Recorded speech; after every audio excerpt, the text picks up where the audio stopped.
Bonjour à tous, on se retrouve aujourd'hui pour une review du NXT du 12 février 2020.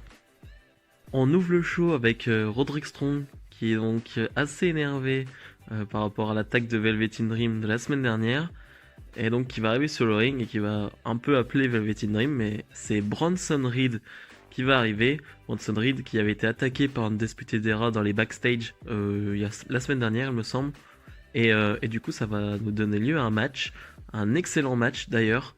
Voilà, Bronson Reed, alors je vois pas une grosse suite pour lui, hein, je vois pas le main event ou quelque chose comme ça, mais sur le ring c'est très bon et voilà, c'est un gros physique, hein, mais ça bouge bien, voilà, c'est puissant. Et ouais, franchement, c'est cool à voir. Roderick Strong, valeur sûre, on connaît. Et le match est vraiment sympa. Voilà, on voit toute la puissance de Bronson Reed, toute la puissance aussi de Roderick Strong, hein, qui va le porter à quelques reprises. Donc voilà, c'est très sympa. Victoire de Roderick Strong, voilà, c'est assez normal. Après le match, on va avoir Velveteen Dream qui va faire une petite promo sur l'écran. Euh, toujours hyper drôle, Velveteen Dream. Voilà, ça fait vraiment du bien de le revoir, de revoir ces petites vignettes comme ça. Il va un peu charrier Roderick Strong. La semaine dernière, il avait une sorte de pantalon avec la tête de Roderick Strong, de sa femme et de sa fille. Sauf que cette fois, il a changé la tête de Roderick Strong par la sienne, tout simplement. Et, euh, et voilà, enfin, c'est du Velveteen Dream. Moi, je trouve ça très sympa. Donc, ça nous annonce un match la semaine prochaine, Roderick Strong contre Velveteen Dream. Voilà, parce que voilà, par rapport aux dernières semaines, par rapport au fait que c'est Undisputed Era qui a blessé Velveteen Dream, c'est normal qu'on ait ce match et ça va être sympa aussi. Petite vidéo des Brotherhate, Pete Dunne et Matt Riddle, qui sont donc en voiture et qui vont à Portland, hein, pour NXT Takeover qui aura lieu ce dimanche. Mais c'est tellement drôle, leur équipe fonctionne tellement, le duo est magique. Enfin, c'est juste trop drôle et voilà, ça met to be continued parce que voilà, il va y avoir d'autres vidéos dans la soirée et c'est trop drôle. Dakota Kai contre Candice LeRae. Alors voilà, ça a lieu parce que voilà, Candice LeRae avait aidé Tegan Nox à gagner son match. Donc voilà, c'est assez logique comme match. Euh, j'ai bien aimé, c'est assez court aussi, mais j'ai bien aimé parce que Dakota Kai, je trouve qu'on voit vraiment une différence par rapport à son côté heal et face. On la voit beaucoup plus agressive en heal, même si en face elle est assez agressive, hein, je suis d'accord, mais je la vois vraiment très agressive en heal. Je vois une réelle différence. Voilà, je vois vraiment quelque chose de différent in ring. Donc je trouve ça intéressant. Candice LeRae, c'est très bon aussi sur le ring. Donc le match est bon. Victoire de Dakota Kai sur un roll-up. Alors voilà, moi je trouve que c'est la bonne solution.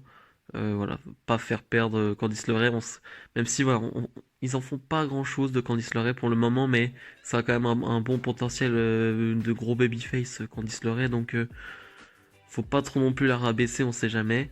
Et après le match, Tegan Nox va attaquer Dakota Kai, voilà, la sécurité va intervenir et tout.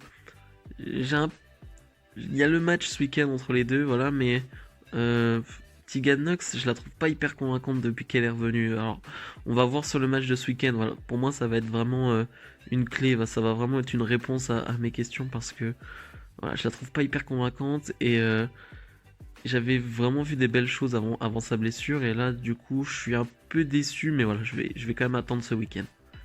Johnny Gargano face à Cameron Grimes.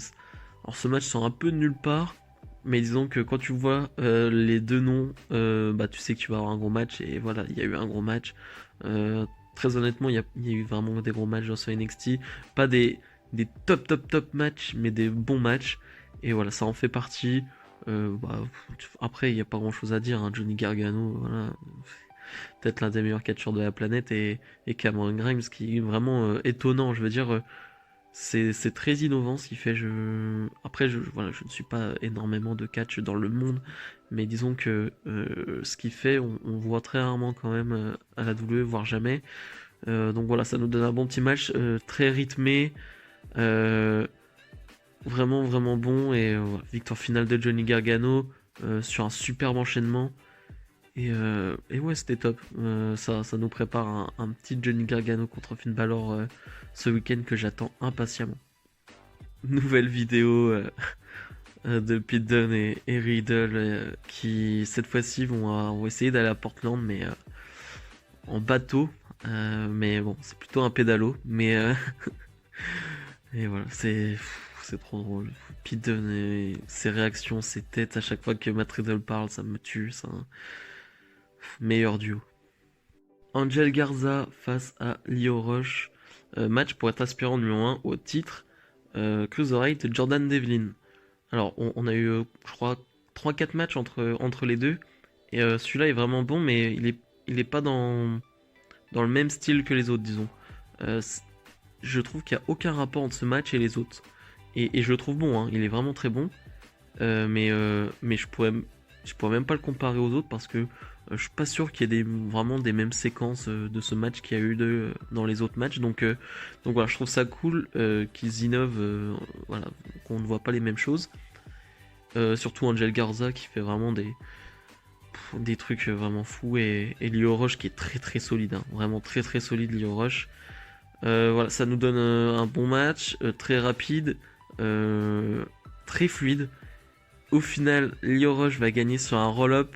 Alors, j'ai eu du mal à comprendre sur le moment. Je vous avoue que j'étais un peu perturbé. Je savais pas trop qui avait fait le tomber exactement, qui avait les épaules rivées. Mais voilà, victoire de Lio Rush sur un roll-up. Voilà, victoire sur un roll-up, on va dire que c'est bien parce que voilà, ça aurait été dur de faire perdre Angel Garza, voilà, clean, voilà, très clairement. Euh, après, donc ça veut dire que Lio Rush est un face et que Jordan Devlin est un heel. Alors je ne suis pas trop NXT UK, donc je savais pas trop Jordan Devlin était comment, mais voilà, ça va nous donner ça. Après le match, petite confrontation entre Jordan Devlin et Lio Rush, voilà. Et on nous annonce que le match aura lieu la semaine prochaine. Bianca Belair face à Santana Garrett. C'est un squash, victoire de Bianca Belair. Qui va faire une petite promo derrière, voilà, pas grand chose à dire. Et Rhea Ripley va arriver et va l'interrompre justement. Et voilà, ils vont avoir une petite discussion. Et Bianca Belair va frapper Rhea Ripley, va prendre le dessus et va porter son finish sur Ripley. Alors, faut faire gaffe parce que je trouve que les segments en ce moment avec Rhea Ripley enfin en tout cas cette semaine j'ai envie de dire parce que bon le segment A3 la semaine dernière avec Charlotte était très sympa mais c'était pas Rhea Ripley qui était sorti du lot on va dire mais voilà à Raw cette semaine j'ai trouvé moyen, là je trouve moyen le segment, voilà attention de pas forcément faire parler Rhea Ripley, voilà c'est pas forcément nécessaire voilà après le match je l'attends vraiment même s'il n'y a pas trop de suspense sur le résultat, voilà je sens que le match va être excellent à Portland. La dernière vignette avec Pete Dunne et Matt Riddle qui cette fois-ci vont à Portland en avion. Alors Pete Dunne qui nous dit que voilà c'est l'avion de quelqu'un qu'il connaît donc voilà ils peuvent aller dedans et donc ils vont aller dans la soute et en fait on se rend compte que c'est l'avion de Triple H. Donc voilà c'est il y a rien à dire en fait c'est juste marrant et voilà ça va être cool. En vrai j'espère vraiment qu'ils vont gagner ce week-end. Enfin je trouverais ça vraiment super sympa. Le main event, Kushida contre Adam Cole. Alors le match un peu sorti nulle part. Il y a beaucoup de matchs qui sortent un peu de nulle part dans ce show. Donc c'est pour ça que au niveau investissement, t'es pas autant investi que voilà dans d'autres matchs. Mais voilà, le match est bon. J'ai adoré le fait que voilà, j'ai trouvé Adam Cole plus entreprenant et Kushida qui compterait énormément avec des soumissions souvent. Et voilà, c'est le style de Kushida, hein, rapidité d'exécution dans ses soumissions. Il peut contrer à n'importe quel moment, donc j'ai trouvé ça vraiment sympa. Ça mettait vraiment en valeur les qualités de Kushida. Mais je trouve que le match va pas aller très loin. Je veux dire, il va pas dépasser voilà, le 3,5. Voilà, hein. Donc il va pas aller plus loin. Parce que je trouve que la fin est très, très brute. Une victoire d'Adam Cole, mais qui arrive presque soudainement, j'ai envie de dire. Je la vois pas vraiment arriver. C'est un enchaînement et bim fini. Donc voilà, j'ai trouvé ça un peu bizarre, mais voilà, c'est pas une défaite très grave pour Kushida. Hein, c'est Adam Cole, le champion NXT, donc voilà. À voir pour Kushida la suite, peut-être du côté des Cruiserweight, ça pourrait être sympa, mais Mais voilà, après le match, Ciampa va arriver sur le ring et va avoir une petite confrontation avec Adam Cole. Euh, voilà, ça va être top ce match à NXT TakeOver Portland. Voilà, ça va être très bon. Et voilà, ça clôture ce show. En résumé, pour moi, c'était un excellent avant-goût de NXT TakeOver Portland parce que, alors oui, les matchs n'avaient pas tous de l'importance et ouais, il n'y avait pas de réelle construction dans les matchs, mais ça montrait, on va dire, les superstars qui allaient catcher ce week-end, donc voilà, c'était important. Les vignettes, Matt Riddle, Pete Dunne, c'était excellent, Velvet in Dream, c'était excellent. Donc voilà, c'était vraiment un bon NXT et il n'y a pas de fausses notes dans ce show. Donc si cette vidéo vous a plu, mettez un j'aime, ça me fera plaisir. Et donnez vos avis voilà, sur les matchs, sur les résultats en commentaire. On se retrouve, je pense, ce week-end. Je vais faire une vidéo pronostic de NXT TakeOver Portland. On va essayer voilà, de voir juste. Et du coup, bah voilà, on se retrouve ce week-end et on verra ça. Salut, salut!